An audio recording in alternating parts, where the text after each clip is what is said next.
Well, here we are. Welcome to Comfort Food for Thought. It's your good friend Chris James with you here, coming to you from the city of art and music, Asbury Park, New Jersey. We're going to continue our spiritual journey. Oh, I look forward to it. I enjoy every minute we get to spend together. Glad you're here. So how's your heart doing today? Feeling peaceful? Yeah, certainly hope so. It's shaping up to be a beautiful day here. So hopefully I can pass on a little sunshine. Hope something I say today puts a smile on your face and hope in your heart. I'm going to try. I'm going to try my best. Now here on the Jersey Shore, it's about 6:30 in the morning. The sky in the east over the ocean, it's turning all kinds of colors. It's a beautiful sunrise. Wish you could see it in person. Looks like it's going to be a beautiful day. Perfect day to talk about how heaven can be found right here on earth. What do you think about that? You buy that? Let's see. Well, it's true. When you get into the right mindset, this world can be heavenly. That's the whole reason we do this spiritual work. That's where the journey's leading us. We've been doing a lot of talking about choosing love and letting go of grievances, right? We've been talking about forgiveness. And I know some of this stuff is hard work and you don't accomplish it overnight, but it pays big dividends. What do I always say? Here I go. I'm going to say it again. Try it for yourself. Test it. You'll see. You'll see miracles. That's what we're after. I mean, they're going to be small miracles at first, but you'll see them. So many of us, we start our spiritual journey because we're in pain, because we're unhappy. Something deep in us knows that there's more to life than just the daily grind, the competition, the endless search for happiness.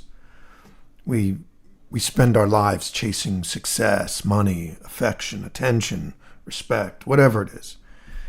Oh, and we think if we can get it, it'll make us happy. Oh, I know all about it. I did it myself. But sooner or later, you wake up one day and say, there's got to be more to life than this. And there is. Now, I'm not saying there's anything wrong with success or money. It's just that you start to realize that none of that stuff matters if you're not at peace inside. Because remember, your true riches, your true wealth, it's inside, in your mind, in your heart. And the condition of that is what's going to determine your happiness. So you got to fill it with beautiful things. Think about beautiful, joyous things. Make it a peaceful place. Make it a loving place. Now it may seem like I'm telling you to just imagine nice stuff and it's going to be the answer to everything. No, there's more to it. But it's part of it. It's part of it. It's where we begin. So our imagination, it's a creative tool. I mean, isn't it amazing to have this aspect of your mind where anything's possible? Anything at all. Free will and the creative power of your soul is never more evident than when you flex the mental muscles of your imagination. This is the place where everything begins. This is the place of endless creativity. Your imagination, it's one of your most precious spiritual gifts. So we want to use it to dream beautiful, joyful things. It's a blessed place, and you're the master of this kingdom. You can create anything you want there. Imagination, it's the tool we use to create our inner world. And like everything else in life, we're free to choose what we create and what we think about. We want to work on making this a peaceful place. We want to use our imagination to make this a beautiful place. This is the beginning. Now, the reason we want to do this is because the condition of our inner world has a huge effect on how we see and experience the outer world. All you need to do is observe people you know in your life, and you'll see this principle in action. People tend to experience what they expect to experience. The stories they write in their imaginations, they expect to see the same stories play out in life. Have you ever seen that? Hey, it's all around you. Take a look. It's an interesting study. I knew a woman once. Well, just about every time I'd talk to her, she'd have a story about how she got ripped off by somebody. Right? Somebody cheated her out of something. Every time. It didn't matter what it was. A meal in a restaurant, a car repair bill, the size of the scoops at the ice cream shop. It didn't matter. It could be anything. She couldn't have a transaction in life without feeling she was getting the raw end of the deal. And if it wasn't the money, then it was the quality of whatever she purchased.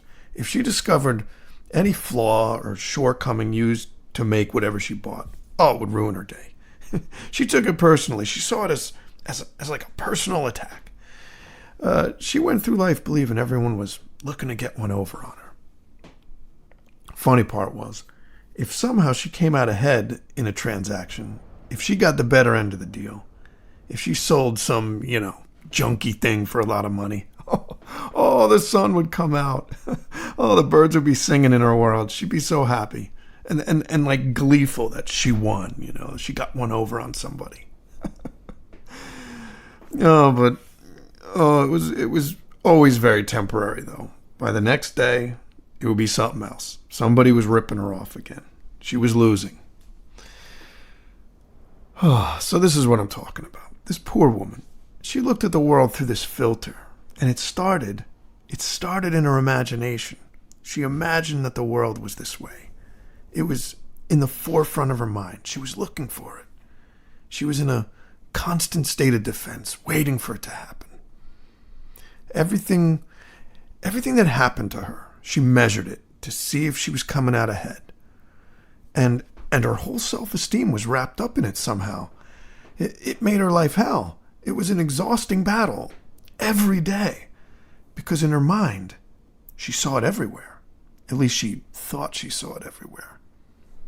She was, so let's say she was misusing her imagination. She created something in her inner world that was very real to her. It's like we were saying about thought. If you have the same thoughts over and over again, what happens? Right. Turns into a belief. And then you don't question it. It becomes real. Or it becomes real to you. You know what I mean? So this is what I mean. We have to be careful about how we look at the world. We have to think about those areas where we expect the worst. It colors our whole experience. If we spend all our time looking to see if we're being attacked, we're going to miss out on a lot. And the worst part is we're going to miss out on just how heavenly this world can be. That kind of negative thinking, it's like gray clouds over the sun. Up above the clouds, the sun's still shining, sky's still blue, the world's still beautiful. But it's our own negative mindset that blocks it.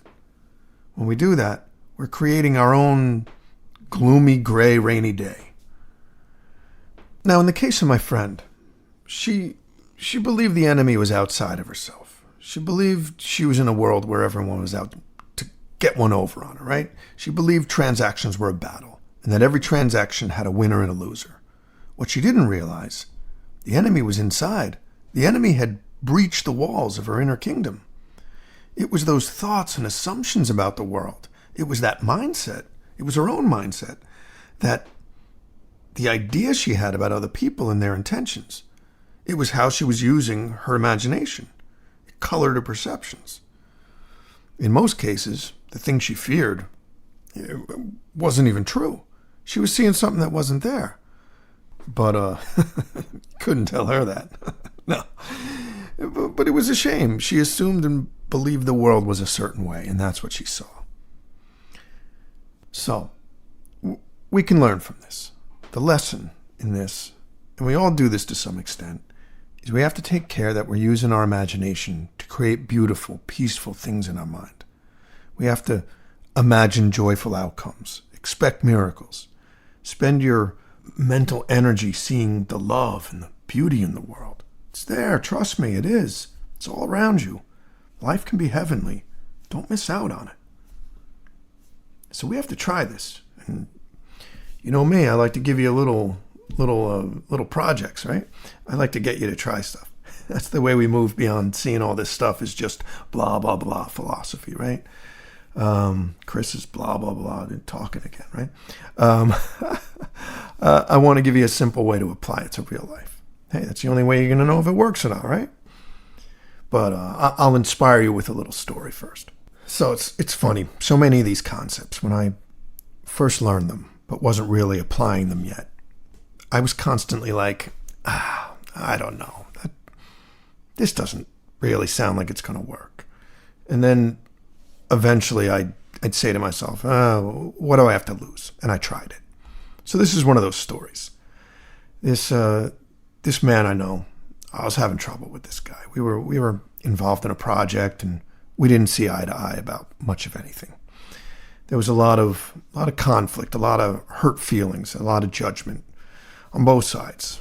I was guilty too. I was imagining a lot of stuff that I thought was going on. I was writing a lot of stories because this guy could fray my last nerve.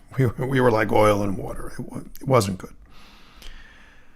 Now, during this period, I remember reading in some book this idea: God is in everyone. If you're not seeing the divinity in others, you're not seeing correctly. Okay, well, that sounded like a challenge. So, I'm not seeing correctly, huh, Mr. Spiritual Book Writer? Well, I appreciate a spiritual challenge, so I said, okay, I'll try it. So I thought about it. I tried, and I tell you, I was having a tough time imagining there was any divinity in that guy. That wasn't going to be easy. But I kept at it. I told myself, all right, I'll just try and see him differently for like a second. That's all I can take. I'm bad. It was so hard. I even asked Spirit to help me. So I prayed, Spirit, help me see this person.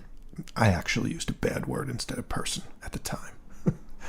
Hey, this is how we pray in New Jersey. But I prayed, help me see this guy differently.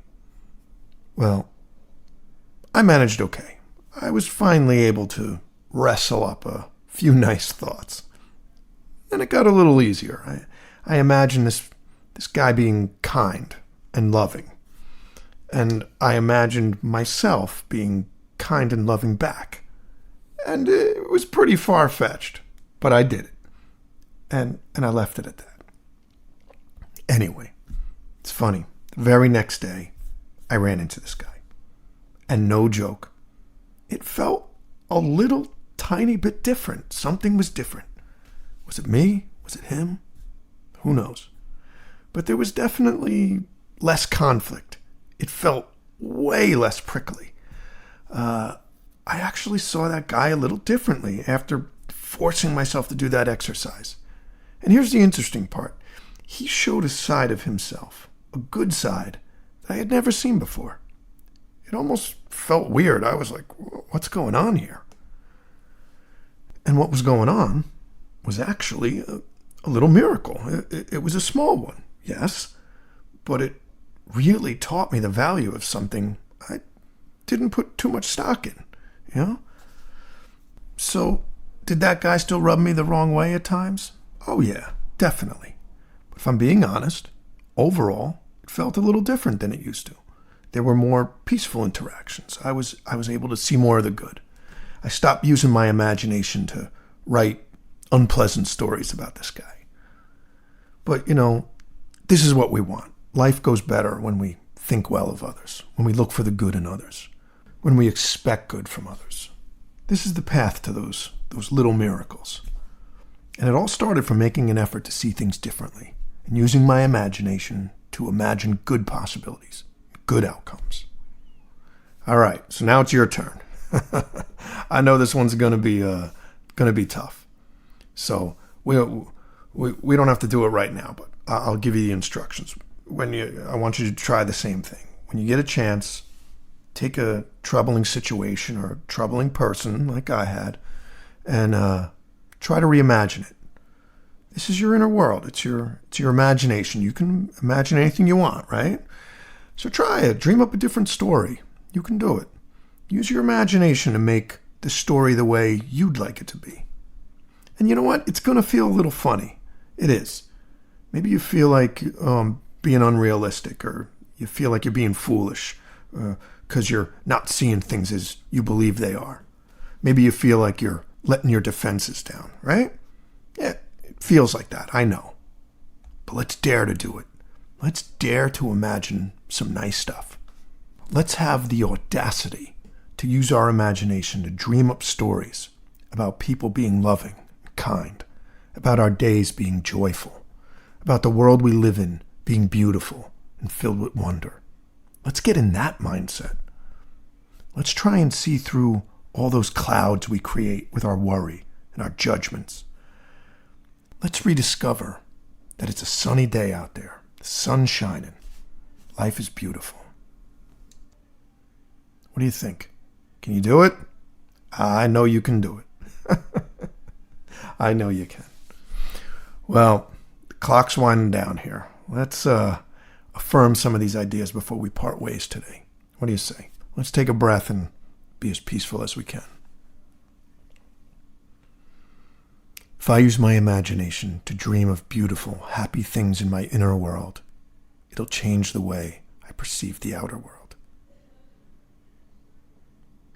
If I use my imagination to change the way I see other people, the result will be miracles. All right, to be continued. The journey goes on. I wish you strength in all your challenges, and I hope you continue to fill your inner world with beautiful, happy visions. May Spirit inspire and protect you, and may you have abiding peace till we meet again. Take care of yourself, my friend. I'll be back soon. You've been listening to Comfort Food for Thought with Chris James. For more information and links to our social media, please visit us at our website, www.comfortfoodforthought.com. Thanks for listening.